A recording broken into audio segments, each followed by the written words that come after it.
Welcome to One Sharp Sword, cutting through to what matters most. I'm your host, Dr. P, Dr. Wayne Pernell, the Exponential Success Coach. I am on the road, so if you are seeing this on video, there's a little section of the bed behind me. I'm in a hotel room, and you know what? We do what we do, right? We do what we do. Today is going to be a short one. I wanted to bring some concepts to you that came out of some blog posts that I wrote. This one is called Leadership Lessons from Gratitude, Fear, and Anxiety. And, you know, a lot of times we wake up with a start. Oh my gosh, I've got so much to do. I've got this, I've got that. I have to do this. I have to do that. And we're pulled by the to-do list that we gave ourselves. We gave it to ourselves. There's absolutely no urgency until there's urgency. And if there's urgency, then enjoy it, right? Like you get to do this. And so rather than, I have to do this and I have to do that. And you've heard this before. I want to bring it to you in a slightly different way, right? The whole idea of I get to versus I have to. I want to bring it to you just a little bit different so that you can allow it to sink in. Also, the first time you hear something, it's like, yeah, it makes sense. The second time, yeah, I know, it makes sense.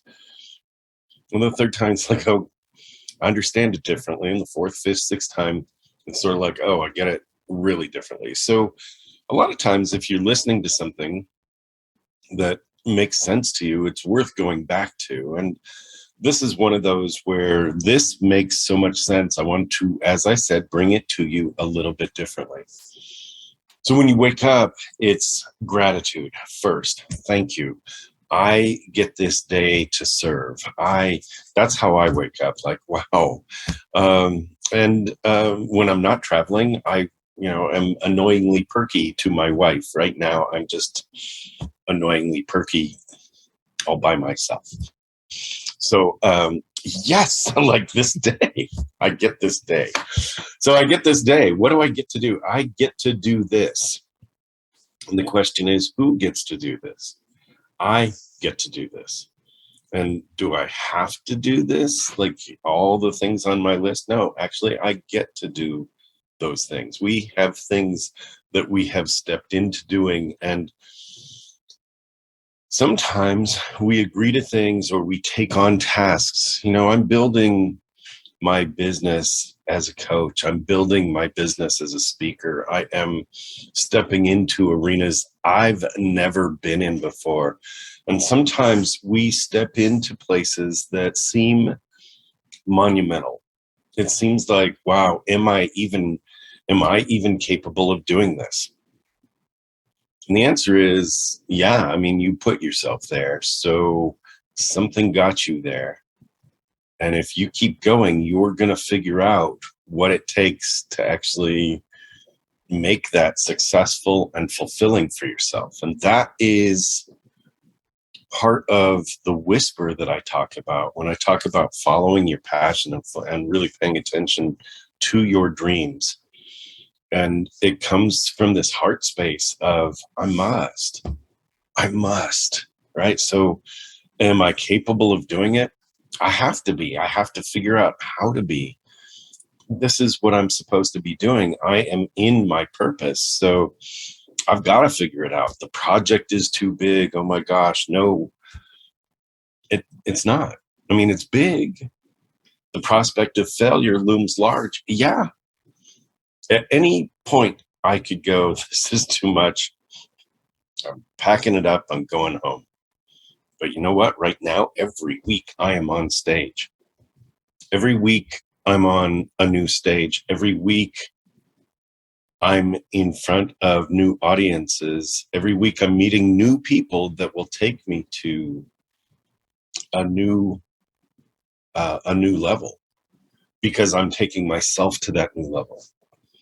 So the project is too big. Like these are the pieces of doubt. The project's too big. Can I carry it? The prospect of failure looms large. What if I don't do any of it? The judgment and the self-doubt, that all creeps in. Me? Like me? I mean, that's someone else has done it. Someone else is amazing at it. Me? Yes, you. Yes, you. Right? So you wake up and the first thought is, what do I have to do today? No, the first thought is, thank you. Because if your first thought is, what do I have to do today? It's almost like you're being caught by someone, like it's an external voice. Well, if you don't do this, and there's this finger wag that goes with it, if you don't do this, you're going to be caught and you're going to be judged and you're going to be told that you're bad, wrong, stupid, all those things that you grew up fighting against as part of a story for the sake of belonging, for the sake of approval, for the sake of finding out that you're lovable. So you're not going to be caught by anyone for not doing the things that you put onto your own calendar. Just be careful about what you put on your calendar from here out. I have to do that, and then I have to do this, and then I have to do that, and then I have to do this, and then I have to do that. So if you've ever tried to manage a family, do your work, get manage like kids, manage multiple projects, this will make all the more sense to you. And if you haven't, it's all good, because I think you can understand what it's like to do multiple project juggling things too. Kids can't do for themselves yet, so you have to help them. And just like that, the project you agreed to do won't get done on its own. So you have to help it. It's your kid. That project needs your help. And so that could be where fear and anxiety comes in. How do you track all the details of all the things? I have notepads and lists and to-dos and check them off. And I do it the old-fashioned way. I have an online capture list. And I have a calendar that I create, that I'm in charge of. And I take my to-dos and I put them in priority in a place in the calendar. And even this, right? A podcast. Like, I promised myself I would get a podcast done today. It's on my calendar. Okay. I could be doing other things. I'm traveling.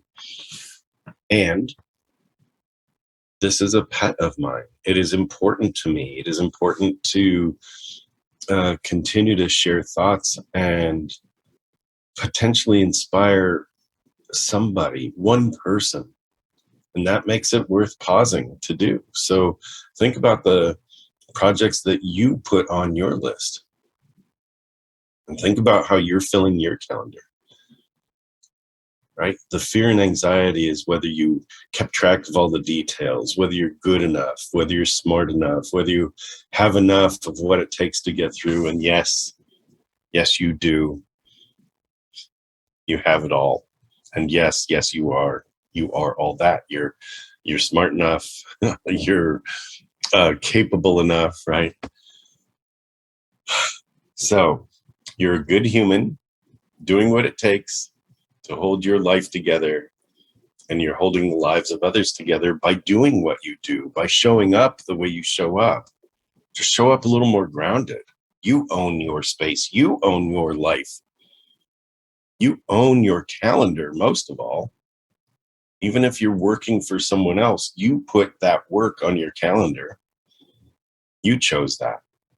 And if that's not the life you want, then choose different. But if that is the life you want, then let's sort through it. You've got this.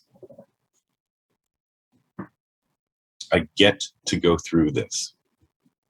That's a huge thing of being able to pause and breathe and recognize that you do have a lot to be grateful for. I get to go through this.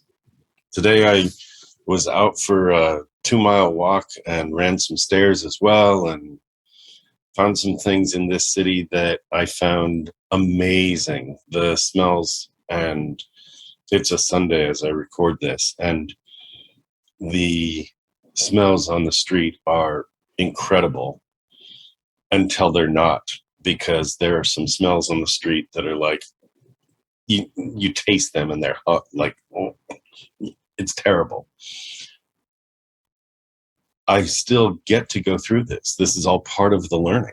Like, oh, this part of the neighborhood smells like an incredible bakery or Italian restaurant or whatever, right? It's the little cafe. It's amazing. And this part of the street doesn't smell so good. It's an exploration. I get to go through this. I get to enjoy the outcome of this. And it might feel like you're running a marathon. It might feel like you're running a marathon. There is a finish line to every marathon, even if you can't see it. So if you think about the idea that you've been in training, and whatever seems super hard right now only serves as the foundation for where you're heading. Think about where you've been. It's what got you here. That was the foundation. It might have seemed hard long ago. So years ago, I was actually training to run half marathons. I ran 3, I think, total. I used to wonder why I'd give up my weekends to go out and run 4, 5, 6, 9, 15 miles. Half marathon's only 13 miles, right? So why run 15? My body was getting stronger, and though it was a tough time, I knew there were results that I was after. I didn't have to be the fastest in the marathon. That wasn't my goal. The race for me then was basically it was a symbolic reflection of who I wanted to be and who I was to myself. I became grateful. And in my history, in decades past, I've had a divorce and bankruptcy. And I've never really talked about either of those very publicly. And there was a lot of shame associated with that. What I've come to realize is that each of those hard times was a blessing. It's not, I don't think that anyone is judging me for going through a divorce. They did. And then I did. I don't think anybody is judging me for going through a divorce or decades ago having such hardship that bankruptcy seemed like the only alternative. Decades ago. Do I carry it with me? Do I need to flog myself for it? No. Those are lessons from which I could learn and did.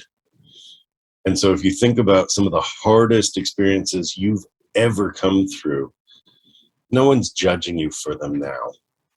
You're the only one that might be doing that. So you've got to let that go.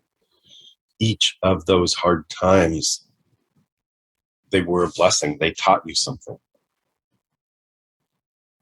And the leadership lessons from going through fear and anxiety and then expressing gratitude, that's huge. I'm grateful for the insights and perspectives that I gained, right? Inject that gratitude. I'm grateful for the new foundation that I got to lay. Like coming through the hardship, it created a new foundation for me. And I'm grateful for the direction that I'm heading as a result of what I learned along the way. Look at what you get to do. Celebrate the process. This is your life. And if it's riddled with times that are easy and then times that are hard and then times that are easy and then times that are hard, you're in a place to reflect on what you might be learning. You're positioning yourself for a better space and more fulfillment overall. Why did I run 15 miles in training for a 13.1 mile half marathon? It's the same reason that baseball players put weights on their bats when they warm up.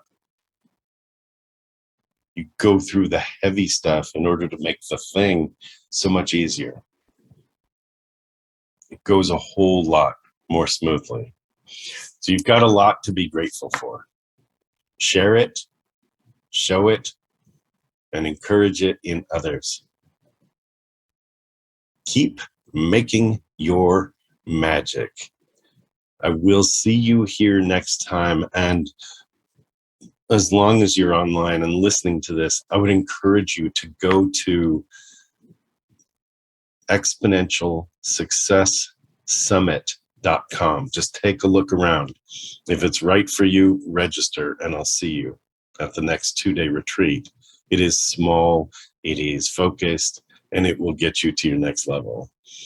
So think about that. Exponential Success Summit.com. I look forward to seeing you. I appreciate you being here. This is One Sharp Sword, cutting through to what matters most. I am your host, Dr. P, Dr. Wayne Pernell, the Exponential Success Coach.